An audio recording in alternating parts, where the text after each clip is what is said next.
Pythian Castle, Springfield, Missouri. Being a local native of the central southwest portion of Missouri, there lies a dark and grimacing history of a little-known place, a stone fortress that looms over Springfield's past that many have forgotten. Within its cold, embracing walls, there have been over 100 documented deaths, with the castle assuming roles as an orphanage, as well as a military war prison during World War II. Its location has been featured on a dozen or more TV series, documentaries, and investigations, including Ghost Hunters and a full movie documentary called Children of the Grave by the Booth brothers. It's a location my wife Sarah and I have frequented on more than one occasion in person, conducting our own ghost hunts, and is the site of my most personal compelling photograph to date of a Victorian headless lady in the backstage dressing rooms of the theater. Join us tonight if you dare, as we visit the Pythian Castle. From a child born into this world, we are taught what to believe. Closed-minded we become, fearful to be deceived. Still we desire to know what lies beyond that locked door. The art of the storyteller, conjuring tales of legend and lore. History hidden, lost knowledge, things forgotten and the unknown. These are the things that direct us and will set the tone. Welcome, friends, to another episode of Nightmares on the Lost Highway.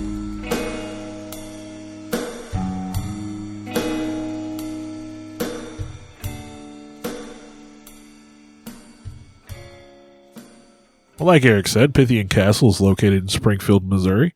If you're from this region, you should be pretty familiar with Springfield. It's sort of Pretty good-sized city. It sits in a modest residential neighborhood. Built by the Knights of Pythias in 1913 as a home for widows and orphans of its members. Of course, only orphans of the Knights would be taken in. There's an anecdote about a woman who brought 3 children to be taken in, but only 2 of the 3 were taken since the third had a different father. So they turned an orphan away from an orphanage. Oof. Now, you said there Tough was love. some interesting facts about the Knights there. At the time, and I found this in some of the newspaper clippings and stuff, it was built by Knights of the Pythias, which it derives its name from, the Pythian Castle.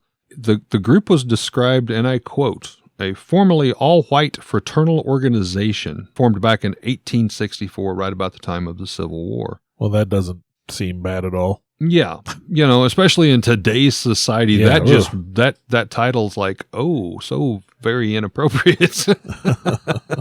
So the castle remained an orphanage and senior citizens' home until 1941. The government purchased it in 1942 for $29,500. I think I would like a steal. I would have tried to come up with $29,000 for that. They added it, kind of absorbed it into the Army's O'Reilly General Hospital complex that was neighboring to the castle area. So they sort of absorbed it. They bought it and brought it in. They made it the O'Reilly Service Club for Enlisted Men. Mm-hmm. This club boasted that it was the best enlisted club in the country. So during World War II era, this complex was also contained a POW facility. They housed prisoners of war during World War II. German, Italian, and Japanese POWs were assigned here. They received medical treatment. It was a hospital, like you said, part of the O'Reilly General Hospital complex. And they were also used as laborers. They would do work throughout the complex, to keep it running. High-ranking German officers were said to have treated the nurses especially bad. They would scream at them and spit on them. And in contrast, the Japanese prisoners were said to have treated everyone with respect. I believe there's even a cell in that area where a Japanese officer draws the sunrise, sunset. Because of good behavior, he actually, I believe, was a cook that served there, and he was rewarded, if you will, paints and stuff. Yeah. And I don't want to use the word graffiti because honestly, the artwork's quite beautiful. He painted up his cell. Oh yeah, they saw a picture of it online. It's really his nice. Homeland. Art and stuff. Did a very good job. Some prisoners were kept in the detached powerhouse and laundry area, and the laundry room is still today owned by the U.S. Army. In 1947, it became part of the VA's 500-bed tuberculosis hospital. The VA gave up the property in 1952. In 1955, the property was divided up, and the National Guard obtained the property that was the castle. Now, this property changed hands many times between 1980 and 2003, and I'm going to apologize in advance. I'm going to butcher this poor lady's name, I'm sure. But in 2003, it was purchased by Tamara Finocchiaro. Sounds good to me. Looks right. Who is now the current owner. Now, she herself will tell you she was not a believer in paranormal activity. She claims that the spirits are helpful and relaxing to be around, however. She'll pose them questions and they'll offer answers. Now, ever since her and her husband bought the castle, it was actually slated to be demolished when they bought it. They saved it from destruction. And I think her mother, at least originally, moved in with them as well. Possibly.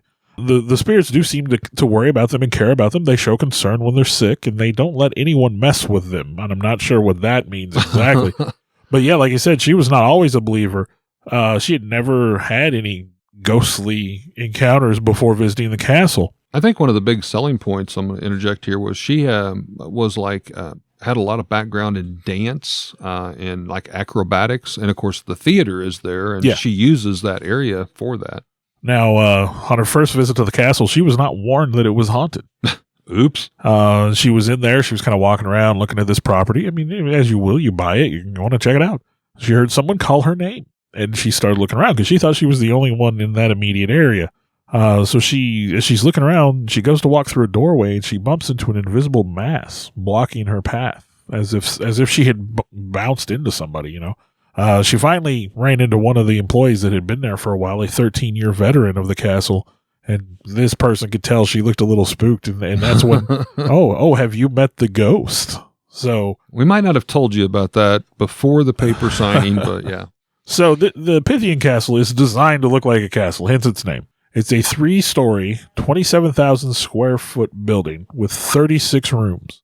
The foundation and exterior are made of what they call Carthage stone. Mm-hmm. If you're familiar, obviously, Carthage, not too far down the road. This is an especially hard variety of limestone that is commonly quarried here in the Ozarks. And I just want to interject here for a moment. Well, this conversation's come up before. We talk about ghosts. We talk about the supernatural. Absolutely. According to some, limestone can focus and possibly absorb spiritual energy. So that's been a theory that's come up a couple of times. Especially that residual haunting, it seems, an event, that plays out maybe once a year or whatever. So the interior is made of steel with poured concrete floors, ceilings, stairways. The original main floor features a grand foyer, a meeting room, a ballroom, a dining hall, sitting parlors. The second floor features a theater with its original ticket booth, seats, upper projection, and lighting room. It does have seating for 355 people, which is not a bad-sized theater.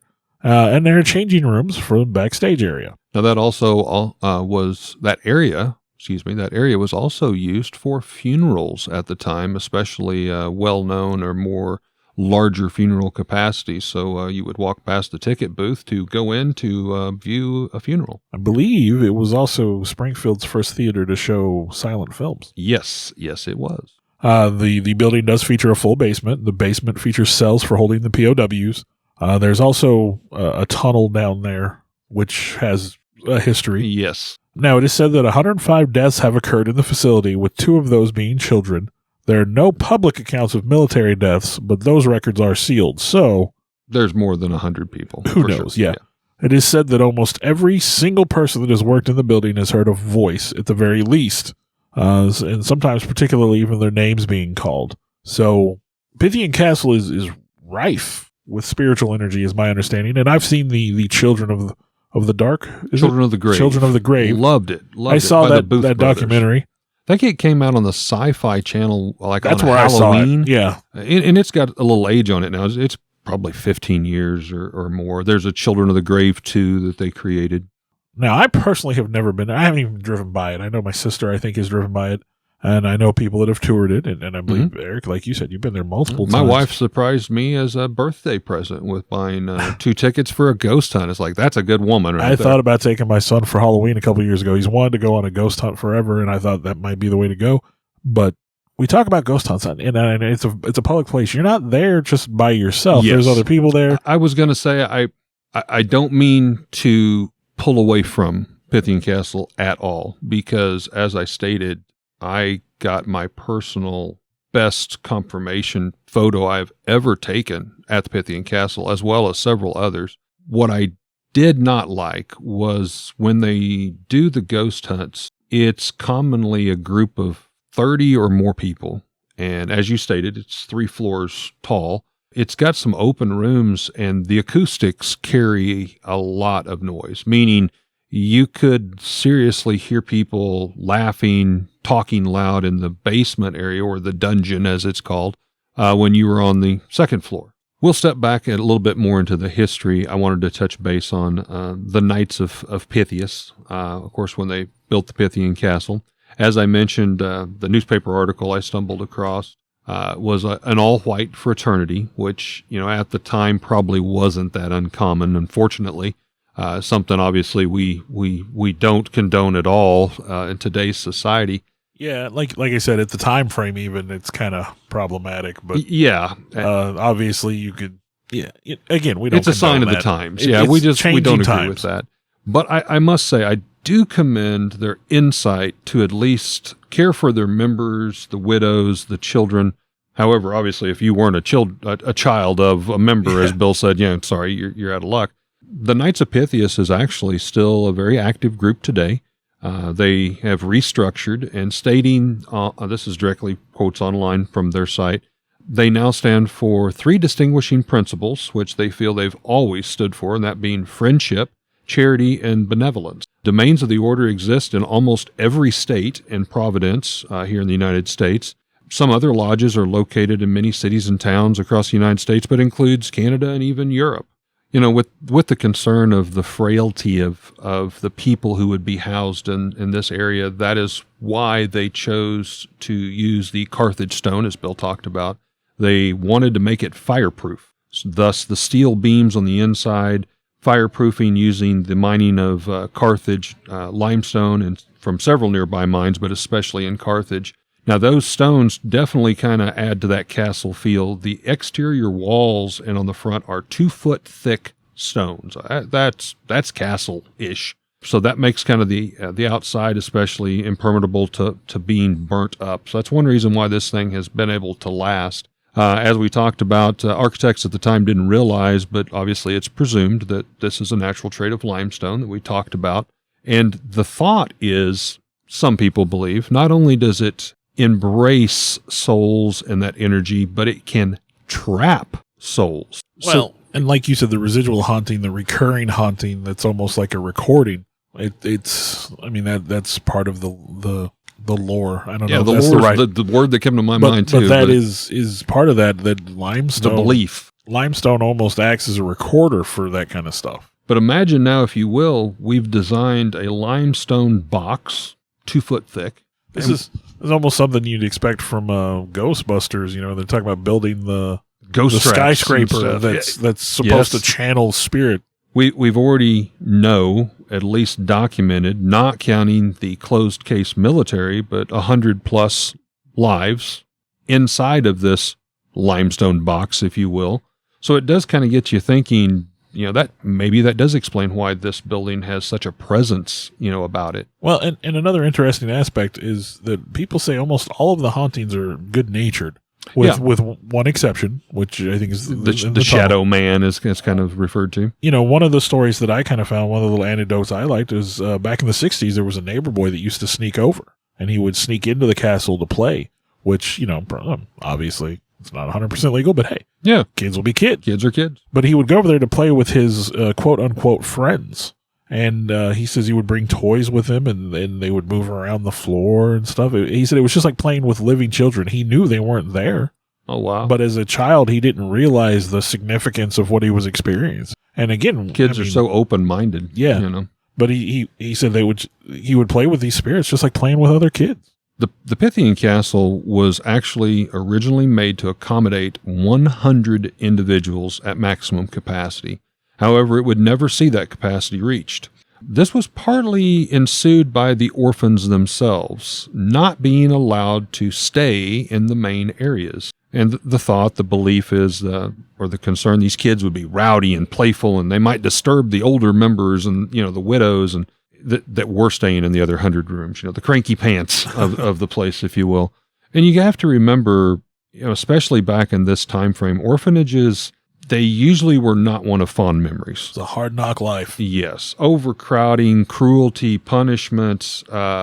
These kids, it is documented by people who used to work here, have now come forward, and they're like, we didn't beat the kids or nothing, but you could tell they were like, we have to put up with you. You're not allowed in the main areas.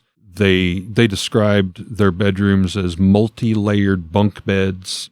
Children would share a single bed. While you had the other side, the more public area with, more lavish rooms opened up, a lot more spaciousness. But so this is kind of where things start to get a little sketchy. The orphans were removed. Some even say off-site to other adjacent buildings to be kept kind of out of the eyes and ears of those that staying there. This is at least partially factual, if not 100%, as there are and were even more underground access tunnels that connected multiple buildings together. Some of those still exist today.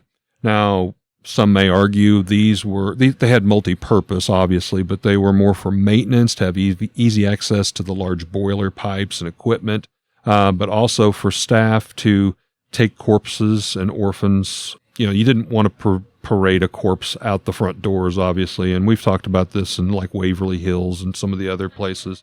This was also, some of the people that worked there said, this is how we used to move the orphans from one building to another.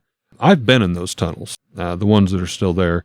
Creepy indicator 10.5. I mean, there's not a lot of light. Oh, okay. There's a lot of weird noises. But to be honest, funny. Maybe it's just human nature. Attics and basements are always just a little creepy. True. Very true. By design, I guess. Well, basements, you're underground and it's all walled in and I guess you could say it's tomb-like. Ooh. So maybe it's just part of your brain that says like, hey, this is not normal. You're not supposed to really stay here a long time. It is also confirmed that the rules of the establishment were very strict. It prohibited, for example, boys and girls from speaking to one another when they were out in public. This even went to the point if they were brothers and sisters, they were often not allowed to even see each other for weeks at a time. It was just kind of part of the segregation. That's a way of punishment to some degree, making them live in fear and silence for most of their young lives. Separating siblings, that has long-term ramifications. Now, you had mentioned, we're going to call him the Shadow Man. He has several names, but there's kind of one ghost spirit in particular of interest, and he is believed to have been one of the maintenance men that was on site. He was a larger build man, said to have often even beaten some of the orphanage. He's kind of the one that would come in, the bouncer almost, if you will. This kid is unruly, take him away and put him in his room, and he literally would grab this kid kicking and screaming, Imagine having that job. He was that guy. It was also said that he was rough and gruff, possibly of military nature, had a real short fuse, anger issues, and let's just say did not work well with children at all, And this is who we believe is down in the tunnel? Down in the tunnel. Thus the maintenance man concept. In several of the TV series and ghost explorations that went on, including Ghost Hunters, they actually caught on tape kind of a black, semi-transparent image of a bulky guy walking in this tunnel towards them. And is that not in the Children of the Children Grave? Of the Grave think has yes, very similar. Very similar. I think in Children of the Grave, it was almost like he had something in his right hand, like a pipe wrench or something, and he was beating. I remember that. There was kind of some noise, almost like he was beating on these pipes. And that came up in my research. They were talking about at times it sounds like someone's hitting on the pipes and it's reverberating down the whole deal.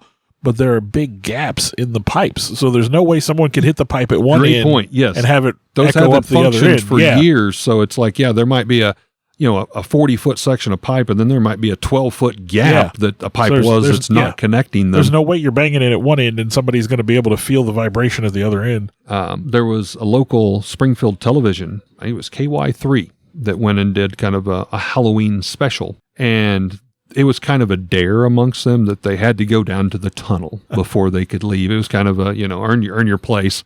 And while they were down there, they were like, nothing's happening here. They were kind of blowing it off. And then all of a sudden, boom, boom, you started hearing like this pipe wrench on the pipes. And one of the cameramen actually dropped his camera, I guess did damage to it. They were like scurrying, trying to get out of that area. Like I said, I have been in that tunnel. My wife, Sarah, we went down.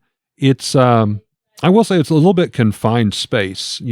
The whole tunnel itself would be like maybe 6 foot, but there's probably 3 foot plus that old pipe and equipment off to one side. So you're kind of forced to lean on one wall And then you've got these, at that time, just hardwired lights that would drop down every now and then. So you kind of got to dodge that with your head. But it's a pretty large span. And from what I understand, they've sealed off a lot of it, but they kept that there.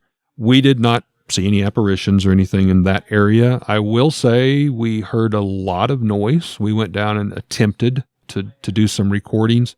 Again, I will allude to the problem of 30 other people. We heard echoes and people on the steps. So even if you caught something, it would be so easily thrown out. And that's the thing with these public spaces. I mean, we've talked about it. You know, at one point in time when we were doing the Prism thing, and we had our little paranormal group, and we would meet from time to time and maybe go to supposed haunted locations. We talked about all these places that we could go, but it was places like Pythian. Like, if you want to go there and just have your group be there, what is it? Like, some of these places, it's a big chunk of money. I want to say it was like $750 or at least $500 or something. It was a chunk of money.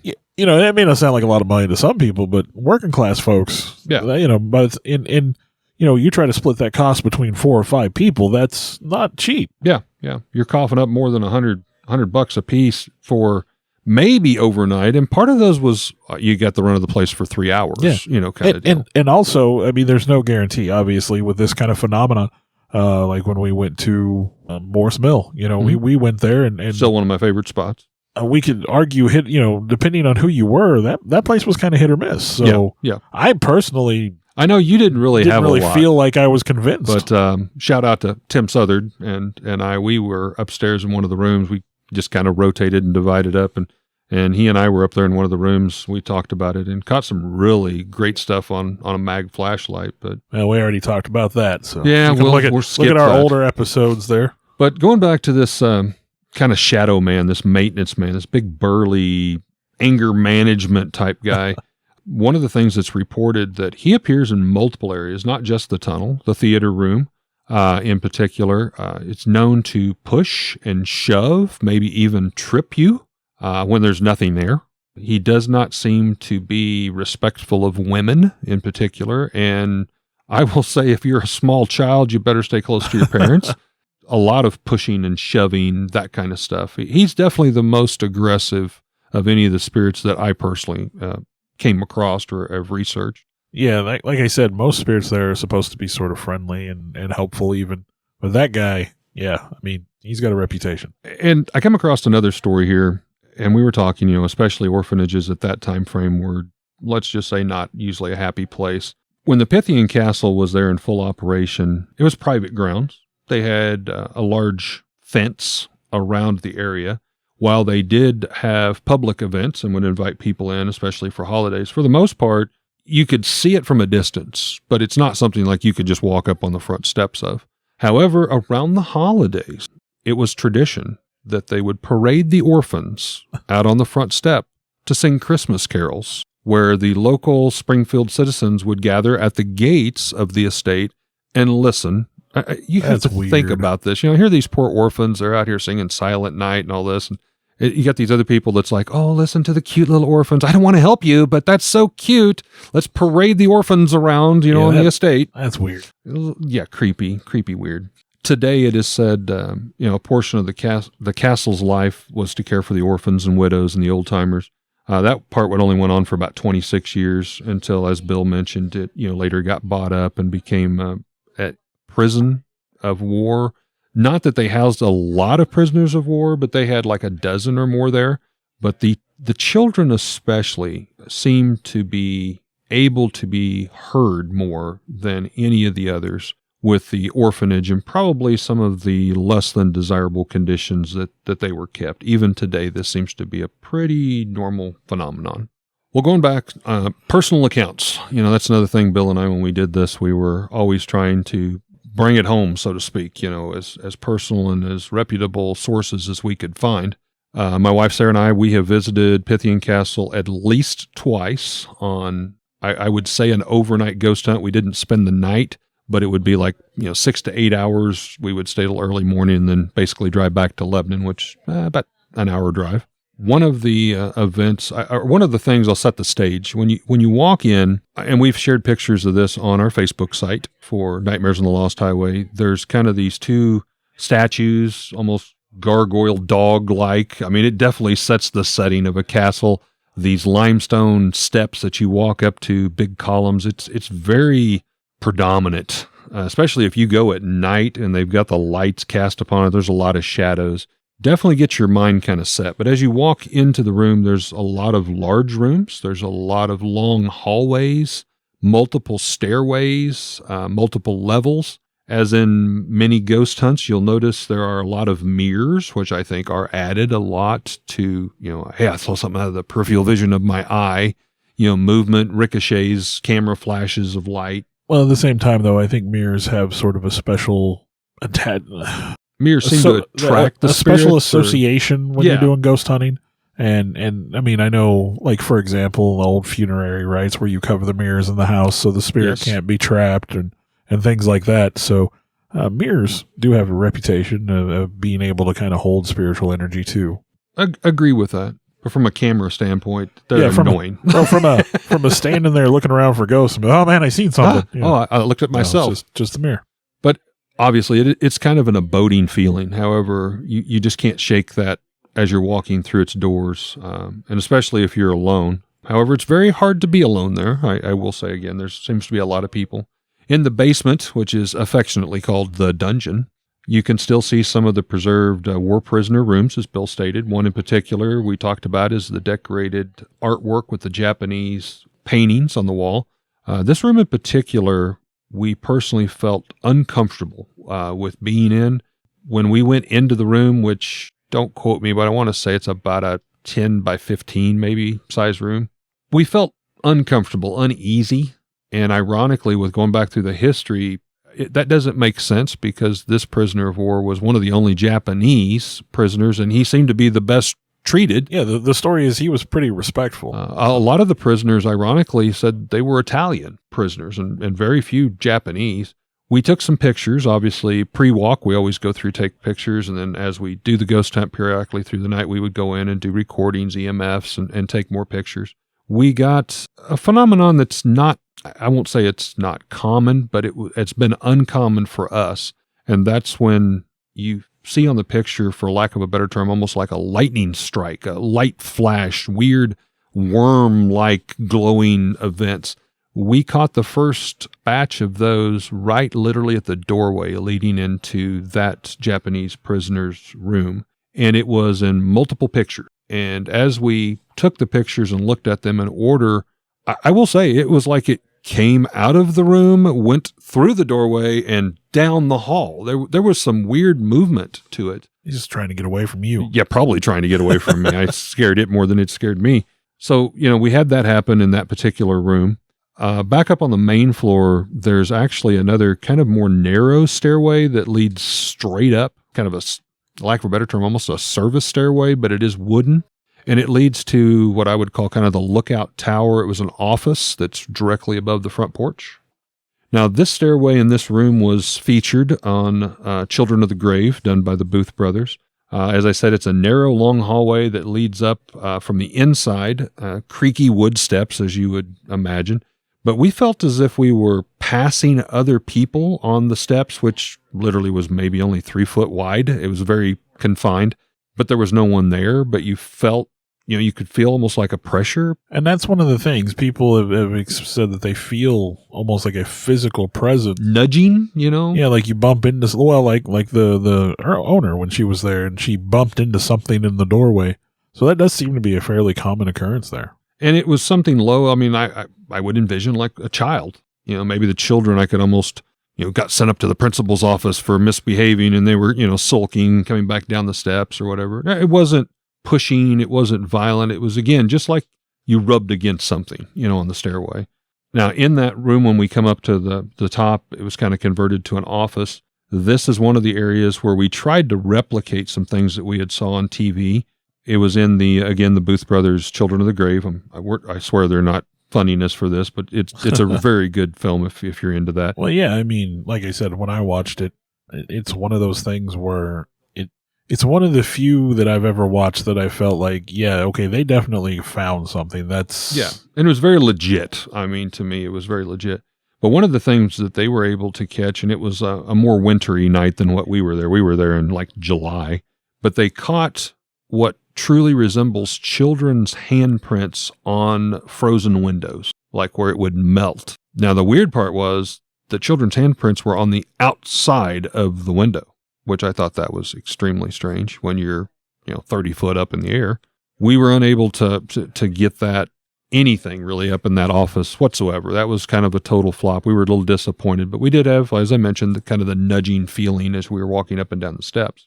Now, going back down to the basement, again, affectionately called the dungeon, there were several larger, I'm going to call them carved out rooms, because to me it looked like they were partially dug or mined, but then some of them had like brick reinforcement. Some of these rooms in particular, they had no windows whatsoever. They were quite large, area of maybe 20 foot, maybe even 30 foot long, almost that in width. It said that these were used for keeping food, similar to like a cellar at the time for keeping food from, spoiling. Originally, however, later these rooms were repurposed to hold some of the prisoners of war, mostly those of the Italian descent.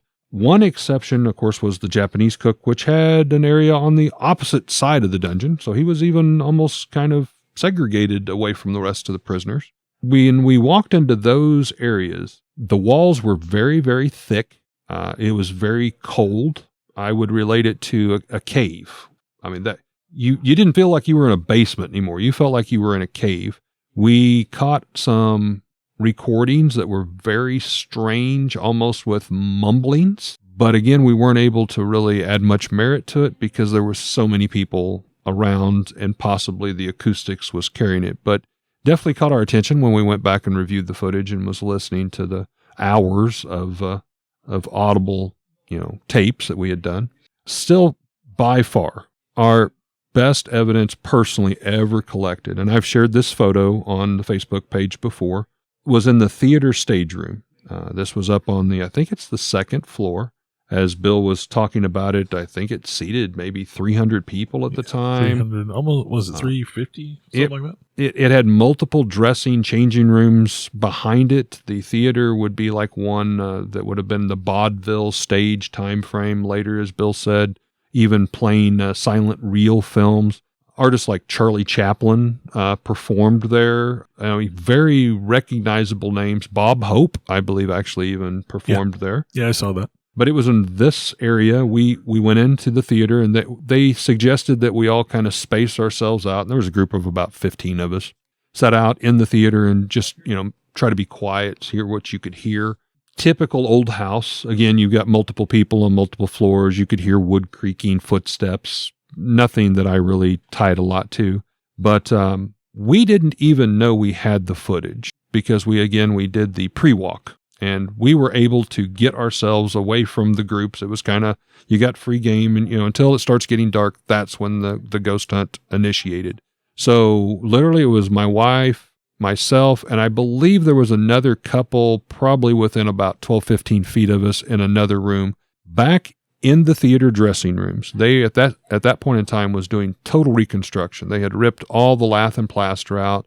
They were re-sheetrocking the walls. Probably half the walls were literally 2x4 studs. I mean, you could literally see into the adjacent room. There was nothing there. All the furniture, everything had been removed because obviously that was a dusty mess that they were working on. Some ladders, 5-gallon buckets of plaster, just different supplies was in there, but that was it. Still daylight, and pre-walk, just kind of going through each room, taking 2 or 3 pictures, just to kind of get a baseline. And in the right-hand side, if you're up on the stage, would be the right-hand side, and it would be the room closest to the audience seating. Small dressing room, 10 by 10 maybe. There was a window that looked out to a large tree in the yard. I remember seeing that tree. Again, it was very daylight still, probably 5:30-ish, and snapped these pictures. Again, we had no idea what we captured on film until like 48 hours later when we took all the stuff and started going through it. So we had no idea. We were just snapping pictures. But later, that image that we caught with only one of the 2 pictures taken in that room was very clearly a woman in a Victorian type gown, flowing lace on the sleeves, but a headless Victorian lady standing directly in front of that window. And you can see through her and see that tree I remember looking at when I snapped that picture. again, there's no mirrors in this room. It was going through reconstruction. So, somebody said, oh, it was maybe a mannequin. There was no mannequins. There was no clothing. There was nothing in this room except for a ladder and some supplies. But that picture, I sent off to several different people, several different ghost hunting groups, several different colleges, and they agreed, it was not tampered with, which I knew I didn't tamper with it, but it was still nice to hear that. They had no explanation for it. That picture, actually, I have seen used online. I did put my name and information on there, so they did include that, but being used, which is fine. I'm cool with that. That's why we do this. But that picture to this day still makes the hair on the back of my neck stand up. Out of all the ghost hunts I've went on, never, ever, ever have I caught something so visual. You can go in and lighten and darken the picture and even make it stand out more, but you can see it just with the raw footage. I don't know. I don't know what that was. I don't know why she appeared headless. You can see her hands. So, somebody said, well, it might have been a mannequin, but, it wasn't a mannequin. But they was standing directly in front of that window. It appeared to be the front so that it would have been facing us, obviously without a head. It was a little hard to tell. But, yeah, there was that. That was by far the weirdest thing that ever happened to us at the Pythian Castle. I have asked around, sent some emails and different things to see if anyone else had come across a similar, entity. A couple people did state, however, I never saw their photos, that there was a lady in a gown that had been spotted in the theater. One of them, I do remember, was on stage, like standing in the corner, like almost waiting her turn to come out and perform. The other one I don't recall. I would have loved to compare the photos, but I never got that opportunity. We, like I said, I've shared that on the Facebook page before. I'll be happy to share it again. But that was just wow. That was a wow factor of me and all the years of my ghost hunting, for sure. Never had anything like that happen before. In 1942, there was an account from a local man in Springfield who snuck onto the location, which was closed and it was left unused at the time. And he visited one of the orphanage playrooms. He described this to his brother later on, that there was not another person in the entire place. It sounded like it had been boarded up and locked up. Obviously, he was trespassing, shouldn't have been there. But he felt he was definitely not alone. He said in the orphanage playroom area, there were voices that he heard in the corner of one particular area.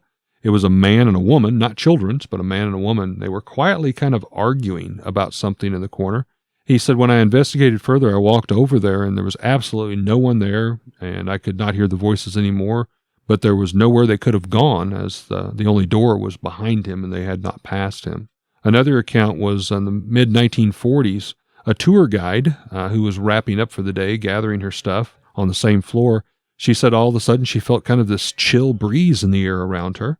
She then heard, as clear as day, a small girl's voice saying, hello. She said without even it really registering, she turned and replied back, well, hello. And when she turned, there was no one there. She saw nothing, and all the others had already left the building, leaving her the only one there, and she grabbed her stuff and quickly exited down the steps. So if you want to visit Pythian Castle, feel free to look at their website. I think they're on Facebook and all that. You can book the ghost tours. Like I said, I think if you go with other people, I think it's like $20-25 or something. It's not too outrageously expensive. No, not at all. Now, again, if you want the place to yourself, you're going to pay $1 or $2 for that. But it's some place that I've thought about going, and really, I thought about going with my son. He's definitely interested in these kinds of things. But Eric's been there, and you've seen some things. I've seen some things. There's definitely something going on there. So and it's for us, it's not far from home. Well, we hope that you enjoyed yet another example, this of the Pythian Castle of Springfield, Missouri. Another example of what you'll find on Nightmares on the Lost Highway. Thanks so much for listening. We'd like to give a shout out to our first paying sponsor, Raven's Loft. That's our family shop here located in Lebanon, Missouri. It's your one-stop gaming, vintage toy, and collectible shop where you can find Star Wars, Transformers, G.I. Joe, comics, vinyl records, role-play gaming, Magic the Gathering, and so much more. We're located here at 223 West Commercial, downtown Lebanon, and also in our second location, also here in Lebanon at the Heartland Antique Mall. We'd like to thank Raven's Loft for again supporting Nightmares on the Lost Highway. I want to take a time to thank the people that helped bring this all together. Alex Tudor, you can almost call him our producer at this point. Sarah Tudor, who also helps with some of the technical stuff. I want to take a moment to extend thanks to Eric for letting us use his space to record in, kind of our makeshift studio. I, in turn, would like to thank Bill for, one, putting up with me and using this camaraderie to do something we both very much love and enjoy doing, and thank Bill's family for allowing him to spend all the time to work and clean up our recordings and present them in what you hear in the final terms, the final edition, if you will. And I'd like to thank all of you for continuing to listen. I know we've got some loyal followers out there. We do this as a labor of love, but we're happy that there are people that enjoy it hopefully as much as we do. Thank you very much.